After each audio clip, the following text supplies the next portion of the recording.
One, two, three. Okay.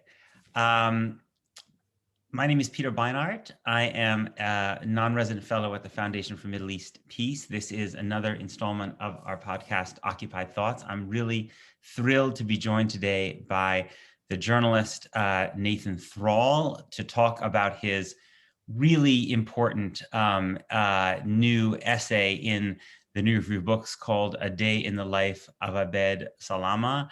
Nathan, thank you so much for spending some time with us. Thank you. Thanks for having me, Peter.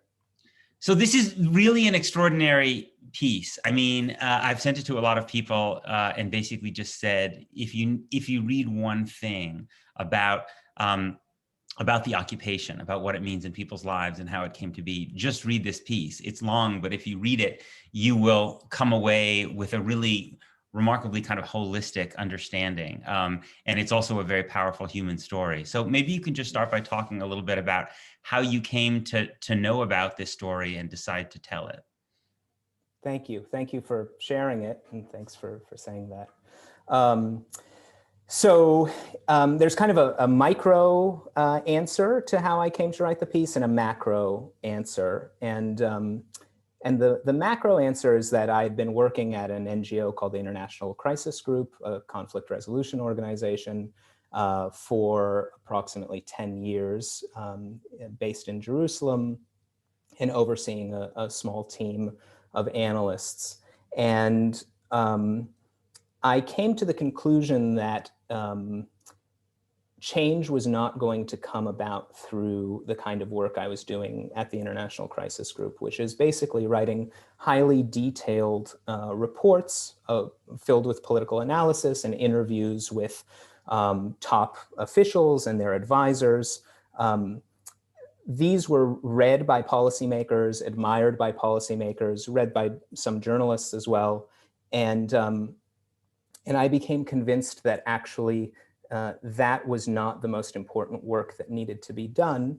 And you know, a lot of the senior officials in the Biden administration who are now in policy making roles, I know a number of them, and I know that they actually have a pretty good understanding of what's happening on the ground.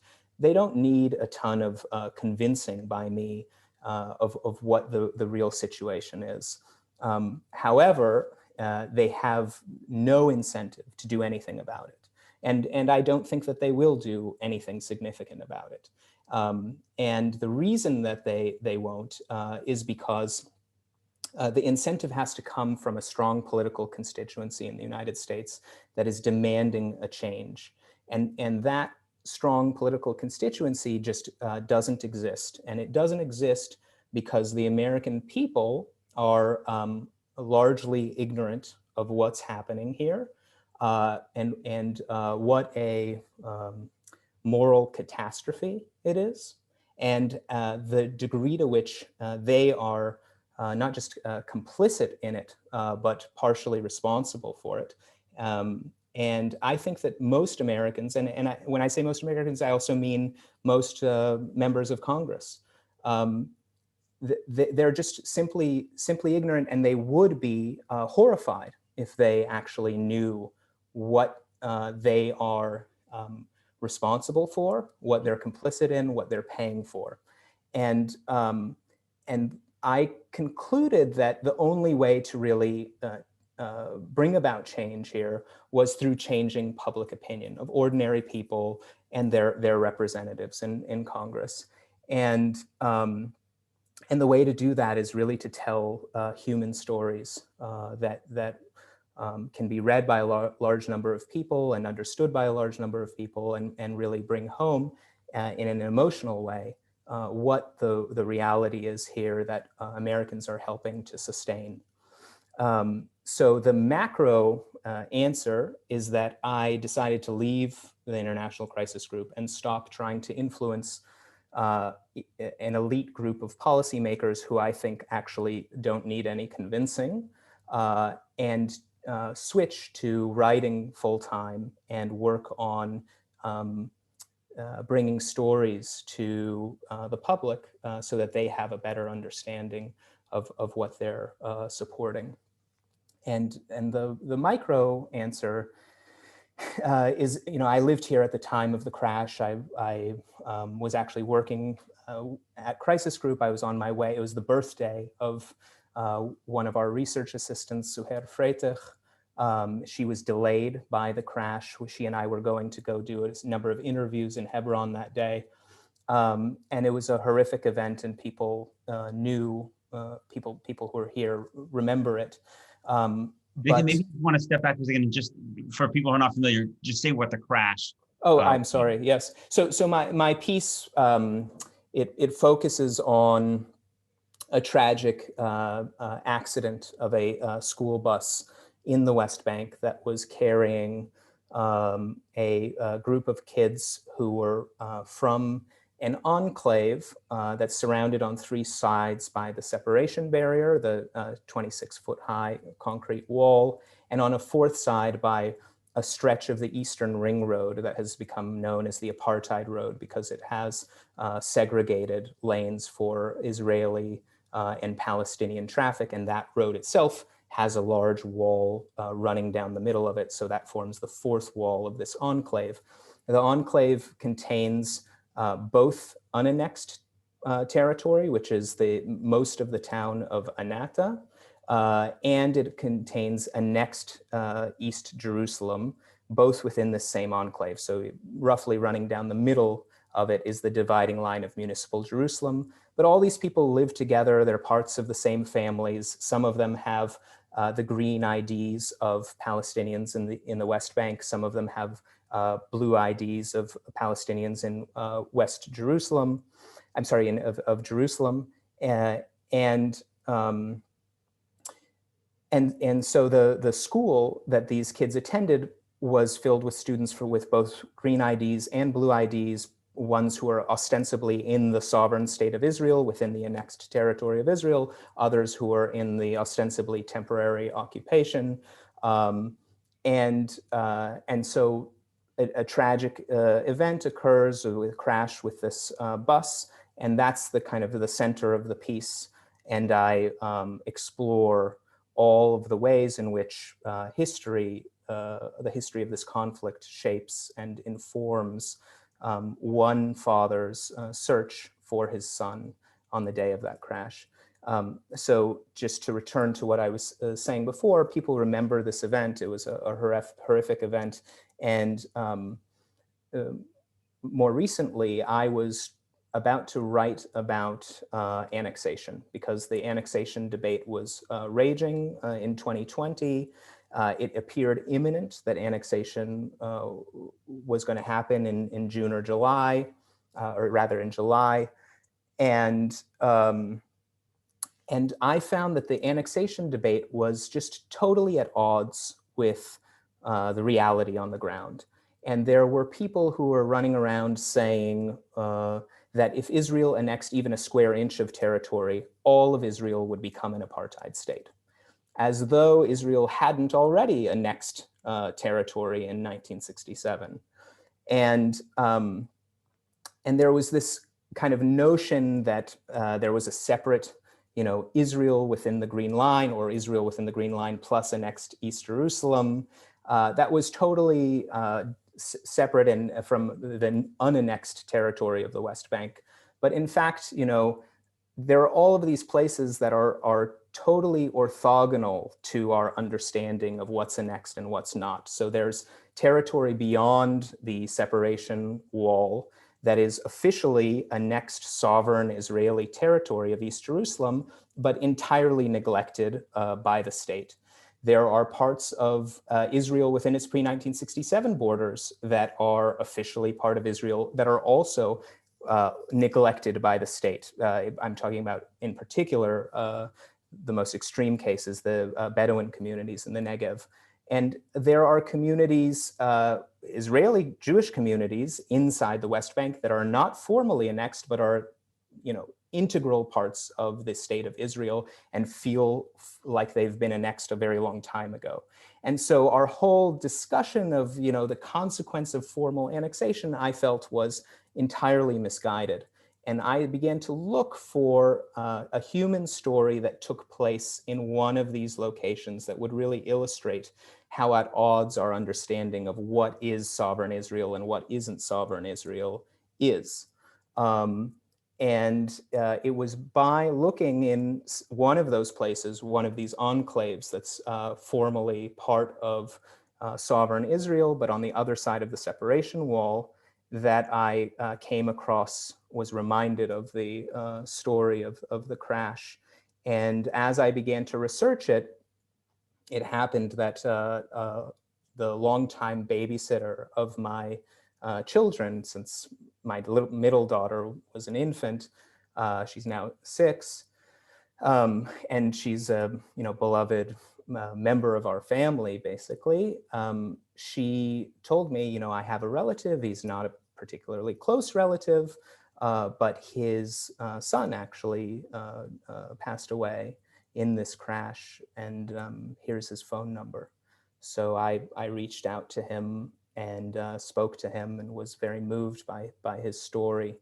And it's his story that is at the center of the piece. So one of the things that I love about this piece is that it relentlessly focuses on the reality on the ground for people who lack basic rights. And you and I know that there is such a kind of massive industry in the United States, which is really always designed to turn the conversation to anything but that, about to the language that people use when they talk about Israel, to the motives that they have when they criticize Israel, to the disproportionate focus they give to Israel, to et cetera, et cetera, et cetera, et cetera, right? Always turning towards essentially a kind of abstractions and I think cul-de-sacs rather than the human. And so I wonder if you could just give a few examples of what the human realities are like day to day for someone like Abed, who just doesn't have basic rights vis-a-vis the state that controls his life. Sure. Well, I mean, on the most basic level, he lives. He moved recently from the Anata Shuafat enclave to Ramallah, but he lived in a totally lawless area, part of which is officially sovereign Israel, part of it is occupied West Bank. And much of that area of Anata, that's the unannexed part, is considered Area B. So the West Bank is divided into three types, 3 zones under Oslo. One is Area C, which is full Israeli security control and full Israeli administration, and that's over 60% of the West Bank. Area B is full Israeli security control and Palestinian administration of health and education and other services. And Area A is really the city centers, which are ostensibly under Palestinian security control, but in reality, Israel enters them every day and arrests people at will. So much of Anata is Area B, but because it's surrounded, Area A and B is about 165 islands inside a contiguous sea of Area C. And so Area B is ostensibly under Palestinian administration, but Israeli security control. But the PA to get to Anata needs to cross through Area C to get there. So they need Israeli permission to get to Anata and arrest someone, for example. And what that results in is that the level of control and even the supposedly Palestinian administered area is very limited. And it is not a place that Abed wanted to raise his son. People in the same community, in the same enclave, fall in love, but they have enormous problems if they want to marry one another and live together, because a Palestinian with a green ID card is not allowed to enter annexed East Jerusalem, so can't reside with his partner in the annexed part of the enclave or anywhere else in Israel or annexed East Jerusalem. And his partner is fearful of leaving annexed East Jerusalem because if Israeli authorities can prove that she has left annexed East Jerusalem, even to a few blocks away, she's at risk of having her Jerusalem residency revoked, and then she won't be able to visit her relatives who live in East Jerusalem. And just on the most mundane level of who you decide it's even possible to think about having a relationship with, that is controlled by this system. I could give many other examples. No. That's really helpful. One of the things I wanted to ask about a little bit was, you talked about the need to tell stories to try to educate Americans about the really brutal reality that Palestinians face. And I wanted to ask you about something that I wrestle with as well, which is the question of the privilege that people like you and I have, right? Where I'm an American Jew, you were born, American Jew who moved to Israel. We have enormous privileges in telling these stories. Much easier in many ways for us to tell these stories than someone like Abed, who you wrote about, or Palestinians in general. Edward Said, decades ago wrote this famous essay about the lack of Palestinian permission to narrate. And so I'm just interested, and again, this is something I wrestle with. I'm interested in how you wrestle with the desire to tell the story of Palestinian humanity and Palestinian suffering, while recognizing that often it's easier for someone like you or I to tell that story than it is for a Palestinian themselves. That's a very good question, and I'm glad that you asked it. It is indeed something that I grapple with, and it's enormously complicated on so many different levels. So, first of all, there is just the racism of the mainstream media. So the mainstream media is more likely to publish me than a Palestinian. So am I a party to that system? Is it just the mainstream media's fault for being racist and I'm doing the best I can within the constraints of that system? Or am I profiting from this racist system and complicit in it? In addition, by publishing me, there's only so much space for a story on Israel-Palestine. And, it's a conflict that is becoming more and more peripheral, and just fewer people are interested in it. And so, I am a white Jewish American taking up space that ought to be, potentially could be, taken up by a Palestinian speaking in his or her own voice. And you can take it to another level of complication, which is, a good friend of mine who is my colleague at Crisis Group, Tarek Bakoni. He said to me after the piece came out, not as a criticism of me, he really liked the piece, but we were discussing it, and he said something which has really stuck with me, which is, he said, "I'm so sick of having to perform tragedies in order to be humanized." And something that Black Americans have say very, very frequently as well. Go ahead. Yeah. So, how do I handle that? Am I playing into this kind of racist system in which Palestinians are only humanized through tragedy? So by writing about a tragedy in this way, in part to humanize Palestinians, again, am I complicit in something horrible?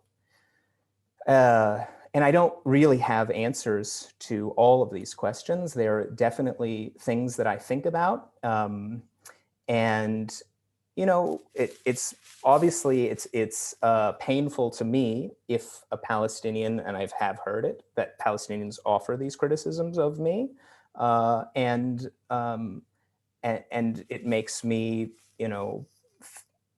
obviously it's at odds with my perception of myself that I'm harming their cause, but it's a view that exists, and I honestly don't know, the best way to handle it. I'm trying my best to handle it with sensitivity, but I don't think I really have the answers. Yeah, yeah. No, it's something I wrestle with as well. I wanted to go to something you said earlier, and that's about your theory of change, which I found in a certain way actually kind of hopeful, and perhaps one might even, if one wanted to be critical, say innocent, in the sense that you seem to be suggesting that the problem is that Americans and members of Congress don't know, that they're ignorant, and that if they saw what the reality was, that would change the political reality. But there's another alternative, right, more for members of Congress than for ordinary Americans, which is that, well, first of all, foreign policy is an elite-driven business. So except when America is at war, in general, the public's influence is not going to be that significant. And members of Congress are not ignorant by accident, right? There's a political cost to not being ignorant. And most politicians are shrewd enough to recognize that, right? So, yes. So you can spoon feed them an extraordinary essay like yours, and they'll say, "No, thank you very much. I know that this is just going to get me in trouble." So I'm just wondering how you think through that. Yes. So I agree with the distinction you're making between members of Congress and ordinary people, and definitely I agree with everything that you just said. But with ordinary people, and this is really meant to get beyond members of Congress, I do think that an ordinary American will be shocked by what they read in this piece, and is probably pretty ignorant, actually, of the degree to which even America is complicit in it. Mm-hmm. And I think that, a normal person would read this article and put it down, and at least it would be within the realm of possibility that they would write to their representative and say, "Why are we paying for this?" Mm-hmm, mm-hmm, mm-hmm. Right. I want to pick up on something else you said. You said that you feel like this conflict is becoming more peripheral. And I certainly think that's right. If you just look at the Biden administration, it's nowhere near the kind of on the priority list in terms diplomatically that we saw with some previous administration. There's a I think inevitable shift of American foreign policy towards Asia in general. It makes me wonder about what you think the future may bring. One of the things many things I admire about your analysis is you have the capacity, which I think is difficult for progressives, to actually distinguish the descriptive from the normative, from distinguish what you would like to see happen from what you think actually is happening. Barack Obama, as a classic progressive, always said essentially, to the Israelis, you can't get away with this stuff, right? We live in a post-colonial world, but it's not so clear we live in a post-colonial world anymore, or that we live in a world in which the arch of history is making things like Israeli policy in the West Bank unsustainable or even amorphous. And so I wonder if, I'm not talking about just what happened in the Israeli election, I'm talking in a more macro sense. What do you think are the different scenarios that might guide, where we are 10 years from now? Mm-hmm. If you don't mind, I'll go even more macro than 10 years. Right. 50 years, whatever. Yeah. So I want to say a couple of things on this. One is I think that there's a lot of focus in our discourse on Israel-Palestine about solutions. Mm-hmm. Are you for one state? Are you for two states?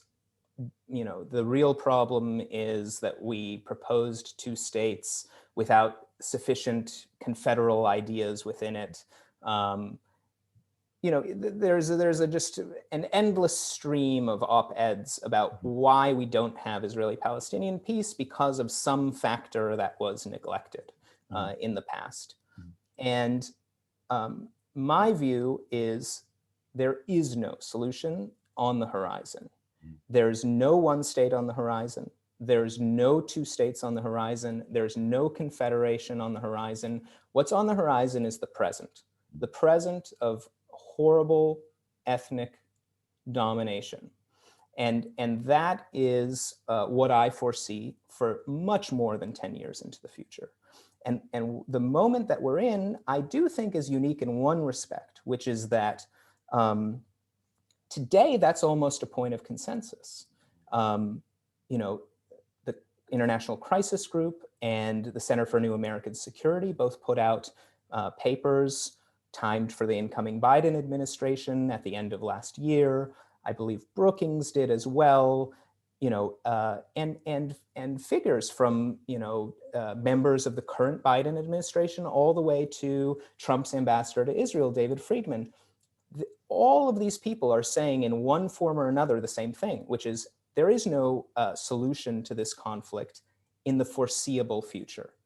So, I mean, what that means is we're no longer in a place where America's support for this system of racial oppression is can be justified by the claim that it's about to end, or, you know, yes, we're supporting it now because, you know, John Kerry is about to reach a peace agreement, or now Joe Biden is about to reach a peace agreement, and actually this horrible thing is about to come to an end, and our aid is actually helping to leverage bringing about that end. That rationale just doesn't exist anymore. So now we're in a situation where we all agree it's for the coming decades. I think we can all agree that it's a horrible reality. And so what is our justification for continuing to support it? And I don't think it exists. And I think that is a real opportunity. But to go back to your question about the very macro, going beyond 10 years, I remember going to conferences of Palestinian intellectuals organized by Masarat years ago, and hearing debates about whether our model is South Africa or Algeria.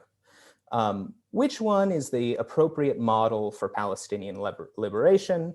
And basically, your preferred outcome dictated which historical analogy you wanted to use. So those who wanted to see a one-state outcome would talk about South Africa, where it did end in a single state with equality for all, and or equal voting rights for all, I should say.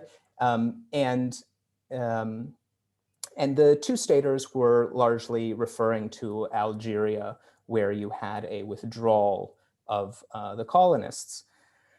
And so, for me, I think that there's another historical analogy that's neglected in all of this analysis, and that's America. That's Australia. That's New Zealand. And if I were to look at a graph, looking at Israeli land acquisition over time, the trend is very clear. The model that we're closest to is America and New Zealand and Australia, meaning total success for the settlers. If I think that's the safest prediction of what will happen. Now you can say, well, in those cases, smallpox eradicated huge numbers of the native population, and so then it was whittled down to such a small size that you could then integrate what was left of the native population. But Israel has all the time in the world right now. There is no reason that Israel has to make a decision imminently. And who knows what future wars will bring, what future economic incentives will bring. The population ratios can change a great deal. I do think that it's important to say that one of the things that makes this place unique is that, unlike in America and Australia, what you can't really imagine here is a day in which Israel has achieved such victory that it's able to offer full equality in individual and collective rights for the native population, because that is perceived by a significant amount of Israeli Jews, a significant number of Israeli Jews, as a form of assimilation. And basically, it would be to create an Israeli identity, an Israeli national identity, which doesn't exist now. It's not recognized by the state of Israel. There's no Israeli nationality. There's a Jewish nationality, and there's an Arab nationality. And to create an Israeli nationality that would subsume all people within the territory under Israel's control would be essentially viewed by many as an act of collective assimilation. Zionism made all of these achievements, and we've sacrificed so much in order to basically obliterate our connection to worldwide Jewry and create a new nation that's now in a literal ethnic and blood sense severed from the rest of the Jewish people. That's not what Zionism set out to do. So I do think that's a different aspect of this conflict. So as you acknowledge, the difference, there I guess two kinds of differences between this and the settler colonialism of the United States. One is, as you say, that those states were paved by mass extermination. And so you had, as you say, such a small population that you could afford to give them voting rights because they didn't have any power. And also, it took place in a world that was, perhaps easier to get away with that than it is today, although I suppose that's debatable. But it seems to me, I wonder whether what is lurking underneath what you're saying is not the idea of kind of America, Australia, New Zealand style extermination, but another mass population transfer, which would, which would change the numbers in such a way that would kind of change the calculus. I wonder. Obviously, people talk about kind of small scale population transfers that happen, on a kind of daily basis. Yes. As Palestinians kind of, lose their residence rights in Jerusalem, let's say, because they've not been there for a few years. But I wonder what you think the possibilities of that are. And I'm particularly interested in what you think you talked about a war, it seems to me what you think some of the dynamics might be if we saw another mass Palestinian uprising, another intifada, full scale. So I certainly think, the two, major wars that took place in mandatory Palestine, the 48 war and the 67 war, both of those involved mass expulsion and population transfer and refusal to allow refugees to return.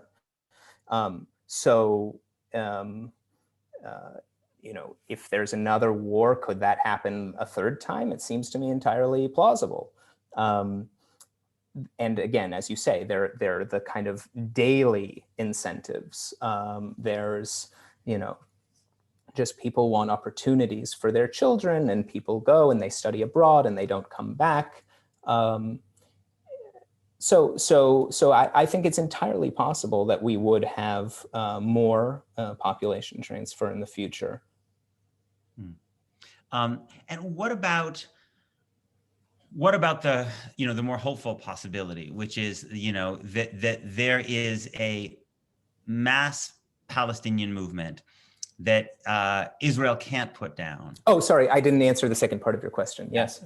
Yeah. That maybe is able to capture the imagination of the world. Since part of the reason I think that the situation is becoming more peripheral is because it's not on the front page, because Palestinians are managing their own occupation. I wonder what you think about that possibility, the one that many of us hope for. Yes.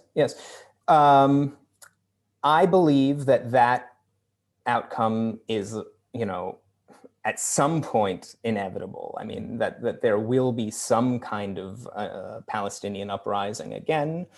I think, you just can't do this to millions of people without them fighting back, even when it's hopeless. So I think that, it's doesn't appear to be imminent, but I just count on human nature being that if you have to swallow this much, that you will eventually do something about it. And unfortunately, I don't have much optimism about how much success that would have.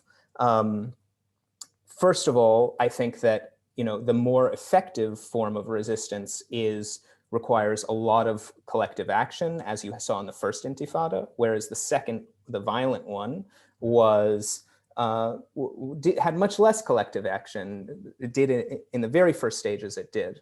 But later it didn't, and Wendy Perlman, wrote a book about, why this is the case and why, in fact, real collective action requires a lot of political cohesion, and that certainly doesn't exist today. So that's another obstacle to seeing the more effective kind of Palestinian resistance that we saw in the first Intifada.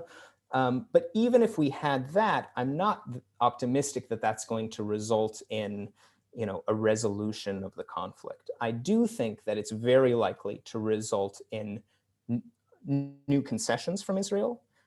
There's a long history of seeing Israeli concessions, and I wrote a book documenting how every single Israeli withdrawal was preceded by some form of pressure, whether it was diplomatic or violent or a popular uprising.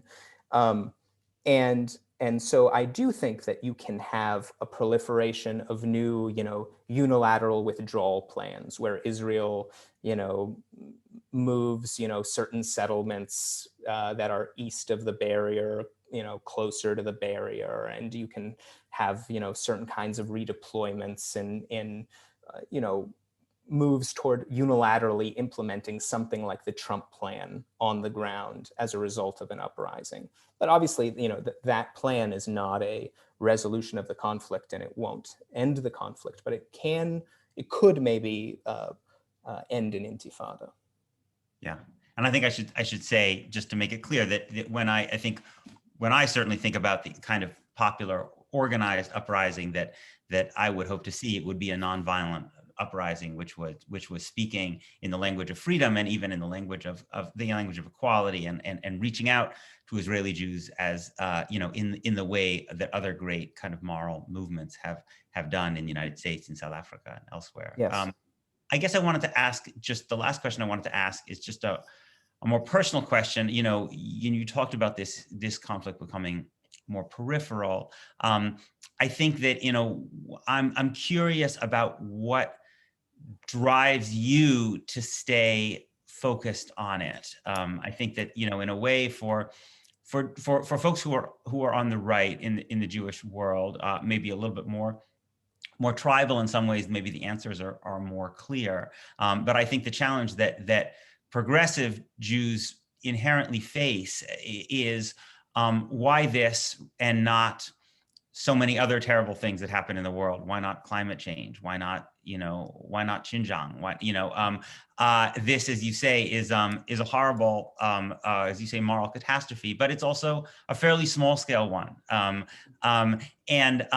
So I wonder what it is that draws you to it and leads you to focus so much on it, even though you're very, very clearly pessimistic about the possibilities of us actually seeing genuine justice and freedom for Palestine.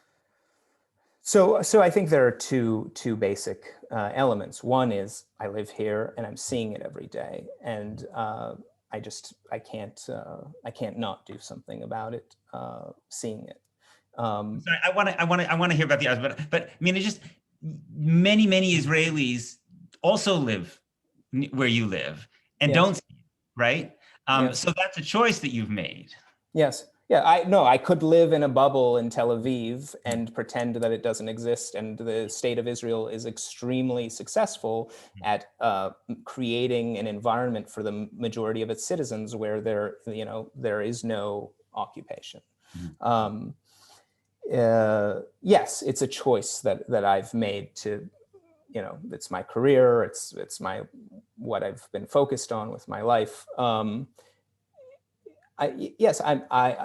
I guess that leads then to the second question, which is, I don't feel personally responsible for Xinjiang I'm horrified by Xinjiang, but I'm not responsible to the degree that I am here. We Americans are very responsible for what's happening here. We are supporting it in many different ways, not just with military aid, not just with financial aid, and I'm not even counting, the billions that we give to Egypt and Jordan, which are also about helping Israel, or the millions given to the PA. We're offering diplomatic protection, we're vetoing in the UN, and we're setting a narrative in the world where, allying with the world's superpower, is facilitated by cozying up to the Israeli regime. So as an American, I feel deeply responsible. We spend more than half, of our foreign military financing on Israel. That means Israel gets more in foreign military financing than the rest of the world combined. So our responsibility is enormous. And in addition, of course, the American Jewish community, is a huge part of the American support for Israel. I mean, that when every U.S. official tells you that Israel-Palestine is a domestic politics issue, not a foreign policy issue, that's what they mean. So there again, that the responsibility is enormous. That this moral catastrophe is one that I'm personally responsible for. Well, I really hope people will read the essay. My only fear is that the people who need to read it most will be those who are most resistant to. But who knows? Maybe I share your fear. But the more widely it gets out, the better. It's really an extraordinary piece of storytelling. The essay in the New Yorker books is called "A Day in the Life of Abed Salama." Nathan, thanks so much for being with me. Thanks for having me, Peter. It was a pleasure.